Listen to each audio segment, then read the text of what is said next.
දෙවන टी20 තරග පරාජයෙන් පසු කොදෙව් නායකයා ලංකාවට දෙහි කපායි. ප්‍රථම 20 තරග පරාජයෙන් පසු ශ්‍රී ලංකා කණ්ඩායම මානසිකව ඇදවැටුණද කෙසේ හෝ දෙවන තරගයේ ජය ගැනීම අනිවාර්ය වුණා. කොදෙව්වන්ගේ කීමට ප්‍රථමයෙන් පන්දුවට පහර දුන් ශ්‍රී ලංකා කණ්ඩායම ලකුණු 194ක දැවැන්ත ලකුණු පුවරුවක් නිර්මාණය කිරීමට සමත් වුණා. එයට කමිල් මිශාරගේ ලකුණු 65 සහ දර්ශන් ශානකගේ වේගවත් ලකුණු 58 ලංකාවේ ජයග්‍රහණයට හේතු වුණා. දෙවනුව පන්දුවට පහර දීමට පැමිණි කොදෙව්වන්ගේ පිතිකරුවන්ට ශ්‍රී ලංකා පන්දු යවන්නන් සාර්ථක වීමට ඉඩ ලබා දුන්නේ නැහැ. හොඳම පන්දුවේම වාර්තා කළ දුෂ්මන්ත චමීර ලකුණු 9කට කඩලු 3ක් බිඳ දැමුවා.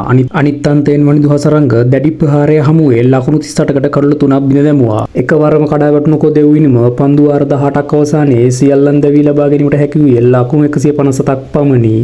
මෙම තරග පරාජයෙන් පසු කොදෙව් නායකයා ෂායි හෝප් තරග පරාජය වීම ගැන කියා ඇත්තේ මෙවන් මතයක්. අපි හිතුවේ නැහැ ඔවුන්ට මෙවැනි ඉහළ ලකුණු සංඛ්‍යාවක් නිර්මාණය කරන්න පුළුවන් වෙයි කියලා. අපි ඔවුන් ගැන සිතා සිටි විදිය වැරදි. ශ්‍රී ලංකා කණ්ඩායම කියන්නේ භයානක කණ්ඩායමක්. ඔවුන් එකවරම ක්‍රියාත්මක වෙනවා. අවසාන තරගය කණ්ඩායම් දෙකටම ඉතා වැදගත් තරගයක්. අපේ කණ්ඩායම ඒට සූදානම්. අවසාන තරගය ශ්‍රී ලංකාව ජය ගනීද? ඔයාගේ අදහස කමෙන්ට් එකක් දාගෙන යන්න අමතක කරන්න එපා.